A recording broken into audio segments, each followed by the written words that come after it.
নমস্কার বন্ধুরা, কেমন আছো সবাই? আশা করছি সবাই খুব ভালো আছো, সুস্থ আছো। আমি প্রীতি, নতুন আরেকটি ব্লগে তোমাদের সকলকে ওয়েলকাম জানিয়ে এখন থেকে আজকের ব্লগটি শুরু করছি।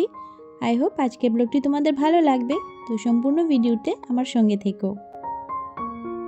বন্ধুরা, আজকের ব্লগটা আমি রান্নাঘর থেকেই শুরু করেছি, কারণ এত সকালবেলা ঠান্ডার মধ্যে অন্য কাজ করতে না ইচ্ছেই হচ্ছিল না। তো সেই জন্য সকাল সকাল রান্নাঘরে এসে যা কিছু রান্না করব ওইগুলো না কেটে কুটে রেডি করে নিয়েছি আস্তে আস্তে। তো তারপর দেখো এদিকে শাকটা বসিয়ে দিয়েছি। আজকে লাল শাক আর মাছ রান্না করব কাঁচা টমেটো দিয়ে। তো এইদিকে আবার ছেলে উঠে গেছে, তো ওর টিফিনটাও ওকে রেডি করে দিলাম। আর ওইদিকে মাছও এনেছিল, তো মাছগুলিও ধুয়ে রেডি করে নিয়েছি। আর লাল শাকটাও দেখো একদম হয়ে গেছে, একদম অল্প হয়ে গেছে মজে। তো আমার হাজব্যান্ডের জন্যই রান্না করছি, লাল শাকটা আমার এত বেশি পছন্দের নয়।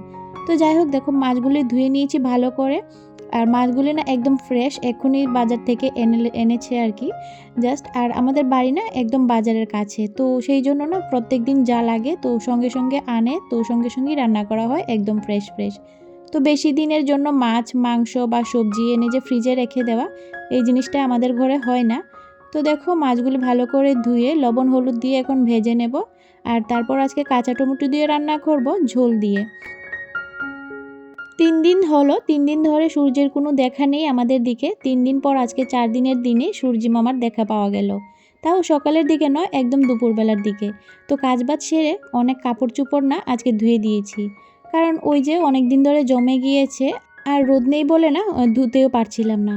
বছরের শুরুটাই এত খারাপ হয়ে যাবে কোনোদিন ভাবিনি, জানি না বছরের বাকি দিনগুলি কি আছে। মানে বছরের প্রথম দিনেই আমার ছেলের শরীর খারাপ। মানে তোমাদের ওই দিন বলেছিলাম যে বাবা আসবে ছেলেকে নিয়ে, তো বাবা তো এসেছিল, রাতের বেলা খাওয়া দাওয়া করে ভালোই ঘুমিয়েছিল। মাঝরাত থেকে ওর প্রচণ্ড বমি, গ্যাস হয়ে গিয়েছিল বোধহয়। তো সকালবেলা ওই যে ফার্মেসি থেকে ওষুধ এনে কিনে খাওয়ানোর পর তারপর গিয়ে শরীরটা একটু ঠিক হলো আর কি, মানে অনেকবারই করেছে। তো যাই হোক, ওই যে বিছানাপত্র সেদিন উঠিয়ে রেখেছিলাম ওইগুলি আর ধুয়ে দেইনি, বাইরে রেখে দিয়েছিলাম। বিছানাপত্র মানে ভরেনি, তারপরও আমি উঠিয়ে নিয়েছিলাম আর কি। তো ওইগুলিই আজকে কেচে দেব। আর ওর যে কয়েকটা জিনিস আছে, সোয়েটার তারপর বাড়িতে গিয়ে পড়েছিল, ওইগুলিও ধুয়ে দেব। তো যাই হোক, দেখো মশলাটা ভালো করে কষিয়ে টমেটো দিয়ে দিয়েছিলাম, এবার টমেটোর সঙ্গে ভালো করে মশলাটা কষিয়ে ঝোল দিয়ে দিয়েছি। আর ঝোল কিন্তু অনেকটা দিয়েছি, কারণ পাতলা করে ঝোল করব। তো ঝোলটা বসিয়ে এই যে চলে এলাম এই ঘরে। রোদ দেখার পর কাজের যেমন এনার্জিটা না দ্বিগুণ হয়ে গেছে, তো ঝটপট করে চলে এসেছি এই ঘরে। ভাবলাম যে এই ঘরের টুকটাক কাজগুলি করে নিই, আর ওইদিকে ঝোলটা ফুটতে থাক, মাঝখানে গিয়ে মাছটা দিয়ে আসবো। মানে এইভাবে করে এখন রান্নাটা করে নেব।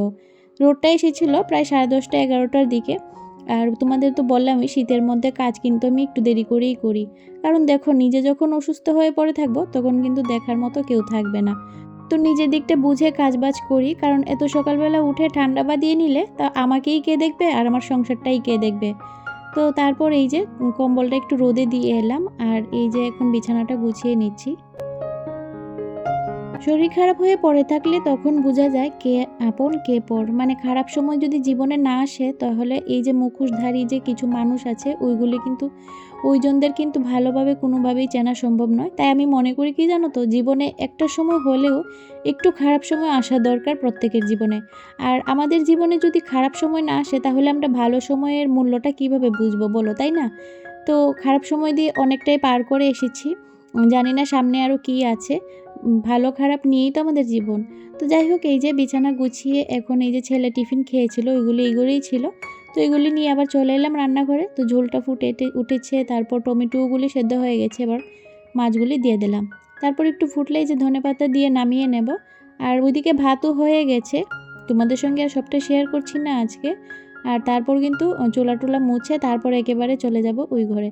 আর আজকে না একটু হেয়ার কেয়ার করব, মানে অনেক দিন হচ্ছে চুলে স্পাটা করছি, কিন্তু ওই যে রোদ নেই, তো সেই জন্য আর করা হচ্ছে না।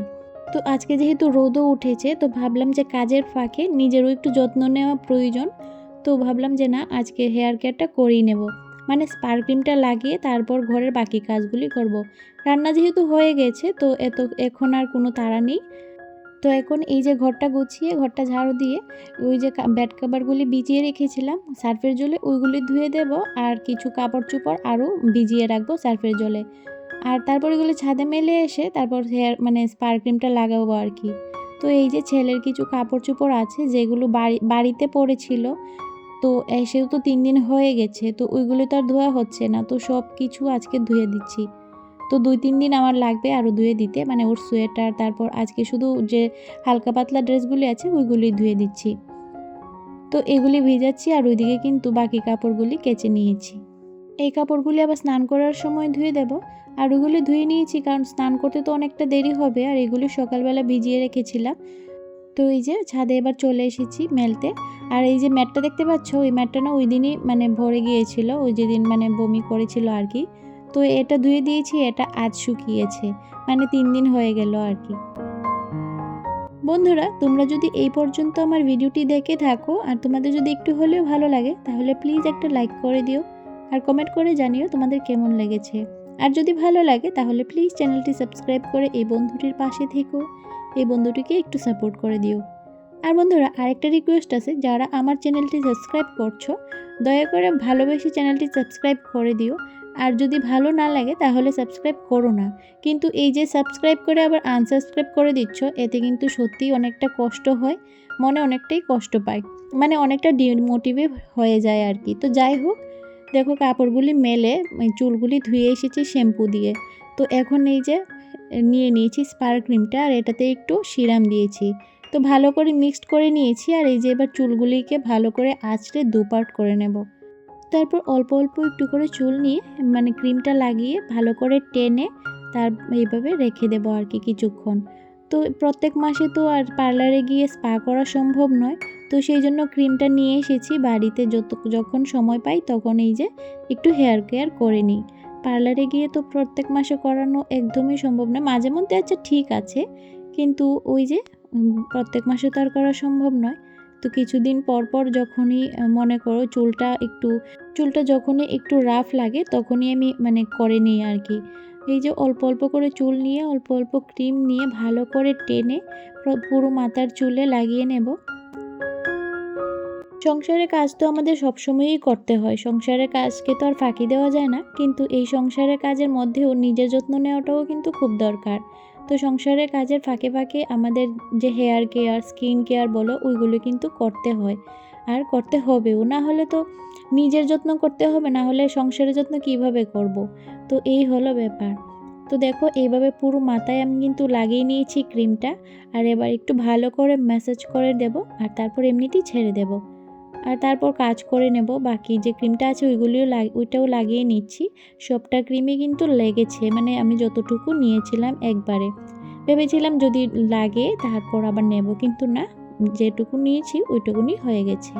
তো এই যে ভালো করে ম্যাসাজ করে দিচ্ছি, তারপর আবার একটু চুলটা আঁচড়ে দেব। তো এইভাবে তারপর ছেড়ে রাখবো কিছুক্ষণ, আর এই ফাঁকে ঘরের বাকি কাজগুলিও করে নেব। একটা ক্রিম আনলে অনেকবার কিন্তু ঘরে বসে স্পা করা যায়। এই ক্রিমটা আমি এনেছি অনেক দিনই হয়েছে, এখন নিয়ে আমি 4-5 বার মতন করে নিয়েছি, আরও অনেকবার করা যাবে।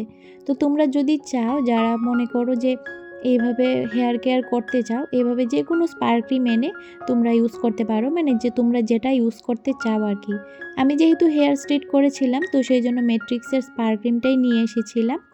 তো দেখো এখন ঘরটা মুছে নিচ্ছি, ঘরের যে ডাস্টিংটা আছে ওইটা না আজকে করিনি, ওই সামনে যে জায়গাটা দেখা যায় মানে চোখে লাগে ওই জায়গাটা একটু ডাস্টিং করে নিয়েছি। তো এখন এই যে ঘরটা মুছে নিচ্ছি, ঘরটা মুছে রান্নাঘর মুছবো, তারপর স্নান টান করবো কাপড় চোপড় ধুয়ে। কিন্তু তোমাদের সঙ্গে আর কোনো কিছুই শেয়ার করা হয়নি, কারণ আমার হাজব্যান্ড চলে এসেছিলো বাড়িতে, তো ঝটপট বাকি কাজগুলি করে নিয়েছিলাম। আর তারপর খাওয়া দাওয়া করেছি। সকাল থেকে তো আজকে কিছু খাইনি, তো প্রচণ্ড খিদেও পেয়েছিল। তো কাজ বাজ সেরে তারপর একটু ছাদে গিয়ে দাঁড়িয়েছিলাম, ওই তখন তোমাদের সঙ্গে আবার একটু শেয়ার করেছিলাম।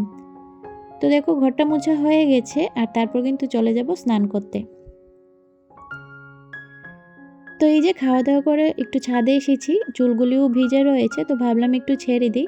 আর দেখো রোদ পেয়ে আমি সব কাপড় চোপড় একদিনেই ধুয়ে দিয়েছি। তো দেখো তারপর এই যে সন্ধ্যার টিফিন বানাচ্ছি। হাজব্যান্ড বলছিল যে একটু মুড়ি ভাজা খাবে, তো এই যে দুটো শুকনো লঙ্কা এভাবে কেটে দিয়েছি। আর তারপর না একটু কালো জিরে দিয়েছি, কালো জিরে দিলে ফ্লেভারটা বেশ ভালো আসে। আর তারপর একটু অল্প পেঁয়াজ কুচি। তো তারপর মুড়ি আর চানাচুর দিয়ে ভালো করে ভেজে নেব একটু লবণ দিয়ে। আর ওদিকে চা বসিয়ে দিয়েছি। আমার লাস্ট ব্লগে বসু কৃষ্ণা দিদিভাই কমেন্ট করেছে, গরম গরম রুটির সাথে চা খেতে খুব ভালো লাগে। সত্যিই দিদিভাই, গরম গরম রুটির সঙ্গে কিন্তু চা খেতে খুবই ভালো লাগে আমারও। তো thank you so much comment করার জন্য। তো দেখো বন্ধুরা, এদিকে মুড়ি আর চানাচুরটা কিন্তু দিয়ে দিয়েছি, আর ওইদিকে যে গরম জল বসিয়েছি ওইটা দিয়ে ছেলের জন্য একটু অল্প হরলিক্স গুলে নিয়েছি আর আমাদের জন্য চা করে নিচ্ছি। তো আমার হাজবেন্ড তো আবার চিনি ছাড়া খাবে, তো ওর জন্য আগে চিনি ছাড়া করে নিয়েছি, তারপর আমার জন্য আবার একটু চিনি অ্যাড করে আবার একটু জাল করলাম আর কি। তো দেখো একটু ধনেপাতা দিয়ে দিয়েছি, এবার মুড়ি ভাজাটা হয়ে গেছে। খেতে কিন্তু খুব সুন্দর হয়েছিল। শীতের দিনে ধনেপাতা দিয়ে মুড়ি মাখা খেতে খুব ভালো লাগে। তো তারপর দেখো আমার চাটাও নামিয়ে নিয়েছি, আর আমার চাটাতে না একটা চামচ দিয়ে রেখেছি, যদি আবার গুলিয়ে ফেলি কোনটাতে চিনি আছে কোনটাতে চিনি নেই। তো চলো আজকে ভিডিওটা এখানেই শেষ করি।